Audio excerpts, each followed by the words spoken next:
got a stair. Oh, here's a Limited Express train that we didn't get. Good morning everyone. Another day, another vlog. We're gonna go to Wakayama for the day, so come with us. It's just one train all the way there, super simple. Let's go.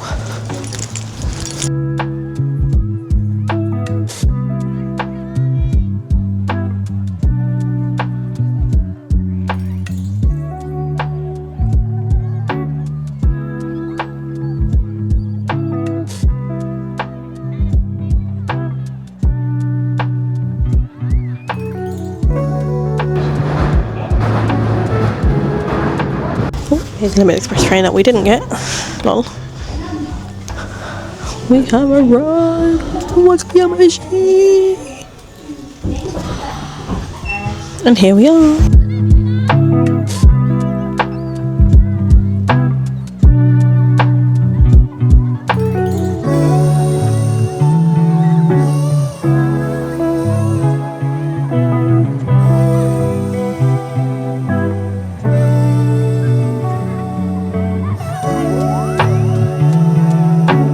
Where are we going?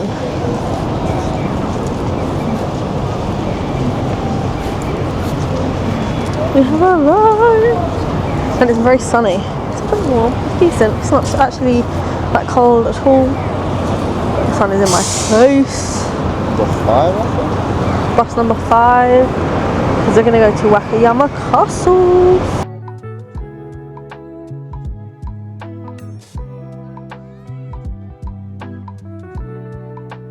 So here we are at Wakayama Castle, and as it's been a while since I posted a video, let's give you a little update on life in Japan, I guess. So we have since done other day trips, so Wakayama was one of our first. We've also been to Kyoto a couple times, Kobe, and had the Kobe beef, which was delish. And we've also done Himeji and Himeji Castle. I have done vlogs on all of these, so they'll all be coming as and when, but they'll be coming nonetheless. So stay tuned for those. So let's talk about some of the frustrating things about living in Japan, just because. So we originally struggled to get both bank accounts and phone numbers, because in order to have a bank account you have to have a phone number, in order to get a phone number you have to have a bank account, and so on and so forth. They contradict themselves, which I love. Managed to find a mobile company after searching for a while, and also managed to sort a bank of some sorts, but it's fine. So when we first arrived in Japan, we did use Journey to Japan ESIM, which is by Chris Broad, another YouTube content creator for Japan. Followed him for a while, so that was a really good eSIM that we used for 30 days. It's a data only SIM, so it doesn't give you a number, but for those just travelling, it's fine. So for our mobile company, we did use Sakura Mobile, and for our bank,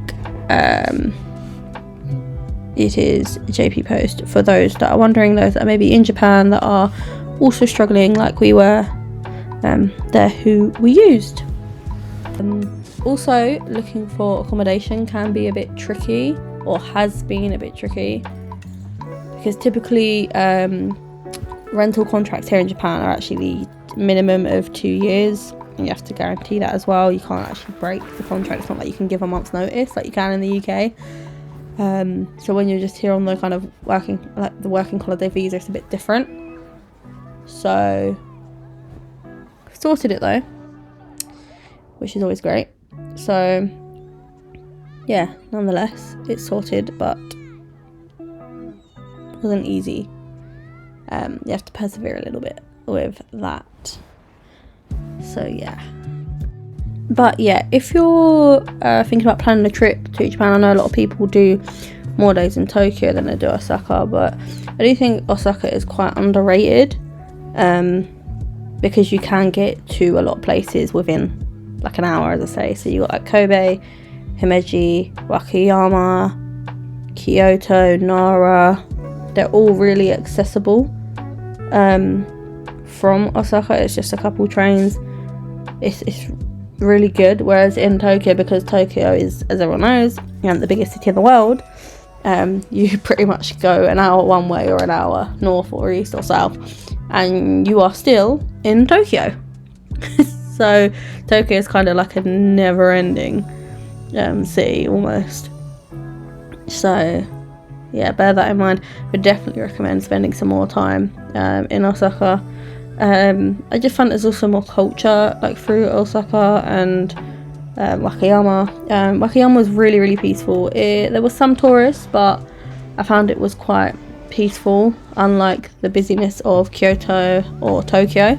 So if you are looking for somewhere a little bit more quiet, Wakayama, Kobe is definitely like the quieter end of Japan. Himeji was a little busy, but I think that's because it's one of the only original like castles. The castle was very busy, but I think that's because it's one of the only original structures. Oh, and look at this wooden figure of the castle. It's so cool.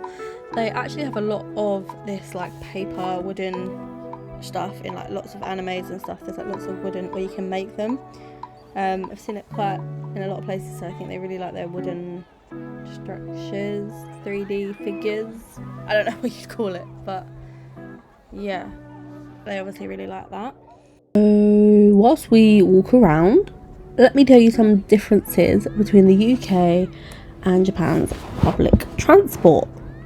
Why not? So Japan's public transport is very, very reliable.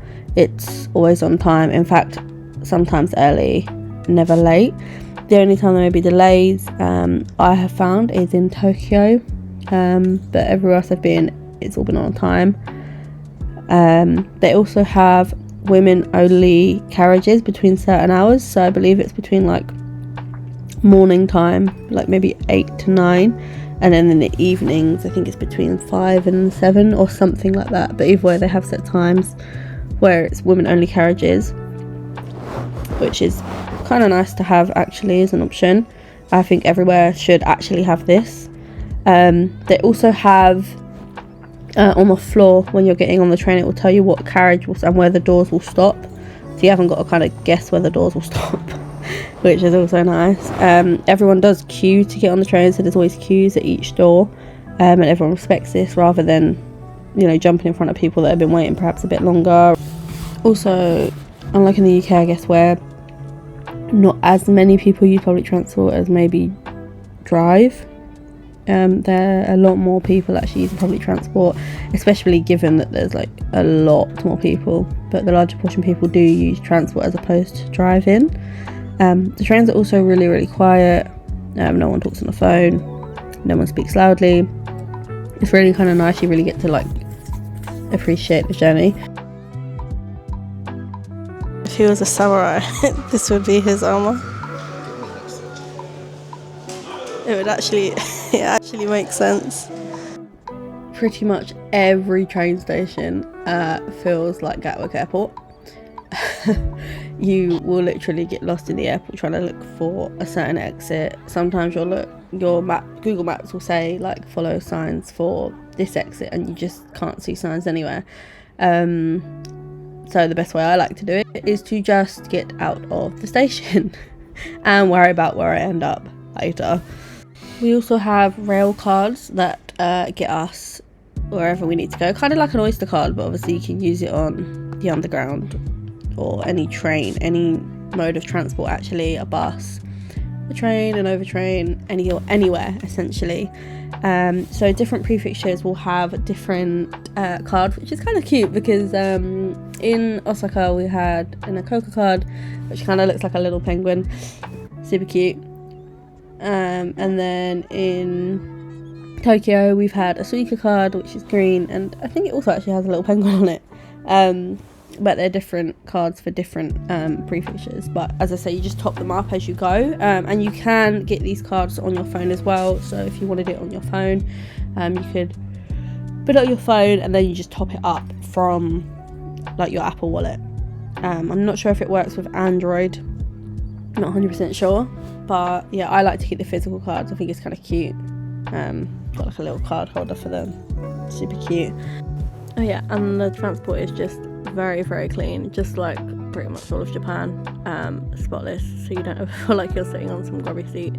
Also, the buses are quite different actually, because you typically, there's some you get on at the front, but you typically get on at the back, and depending on where you are, I found in some places you tap on at the back and then tap off at the front when you get off, or most commonly you get on at the back but then you don't tap until you get off, which is nice. And I also noticed that actually the price decreases the more stops you go. I think that's like maybe encouraging more people to walk or not get the bus, because to go like one stop, it was like, I mean, it still wasn't that expensive, but to go one stop was like 200 yen, 220 yen, but to go like 6 or 7 stops, it was like 150 or something like that. So I think they do that to like entice you to walk, which is kind of interesting. But yeah, so that's another difference. And look at this view, it's so pretty. All of the castles have really like pretty views like this, and they're just breathtaking. Always worth going to the top of any of the castles.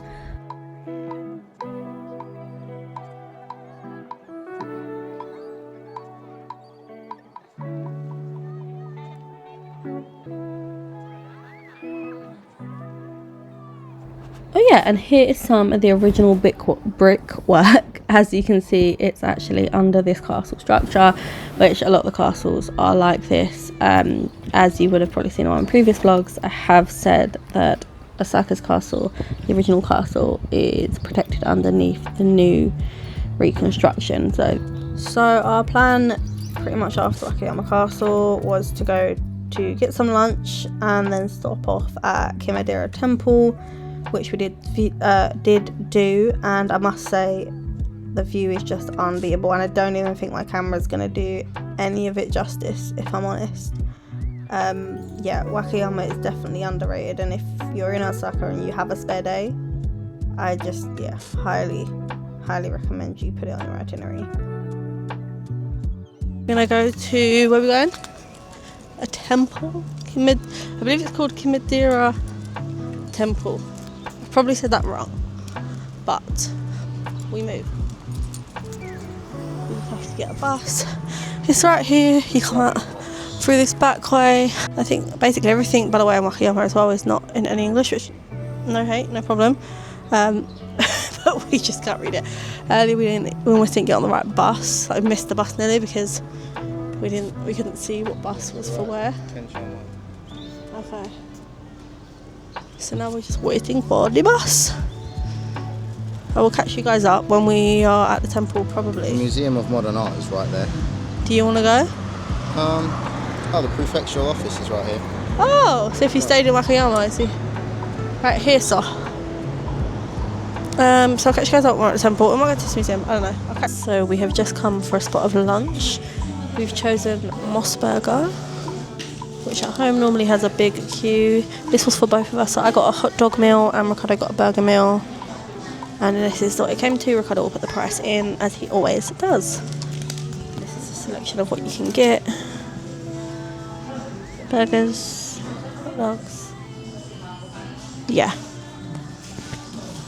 Basically, I think it's roughly like £7 for both of us. But yeah, I will show you all the food when it gets here. Okay, bye. Has arrived. Let me just show you. I got a cola, I got melon Fanta, we have some fries, I got burger. This is like a chicken burger. I actually thought, let me try a hot dog.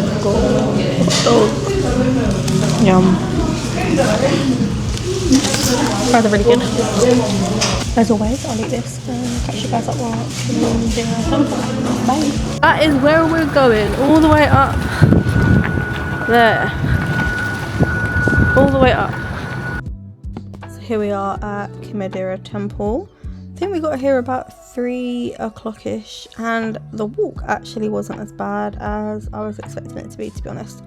I thought it was going to be actually like a further of a hike for the view that we got, but it actually wasn't bad. It was like 231 steps, so less than I actually expected, but still nonetheless for me a lot of steps. Since this, my cardiovascular has got a bit better, but me and Stairs just, yeah, we aren't friends, which is ironic really when Japan is full of them.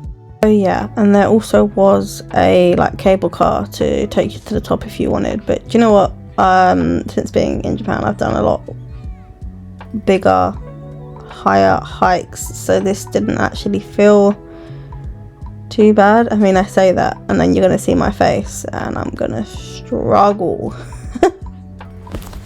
So yeah, definitely worth staying around to check out this view. And the view at the top is just unlike anything else. Okay.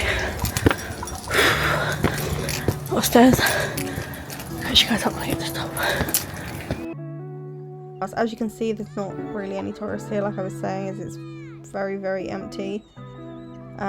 Which was really nice to just get away from the busy city and, you know, see a part of Japan that is a little bit, you know, underrated and quiet, which is, I'm not complaining, to be honest.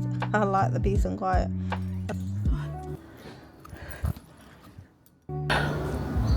We made it.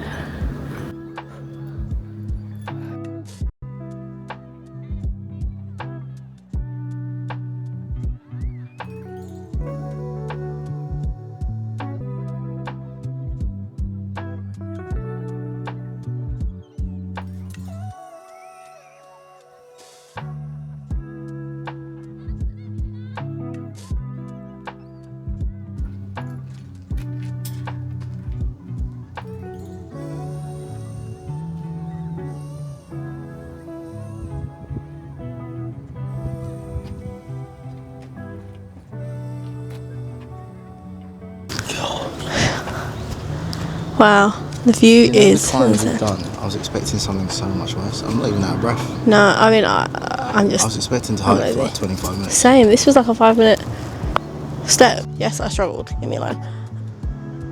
This is actually, the view is insane, and this is free. I mean, there is a cable car option, obviously, but.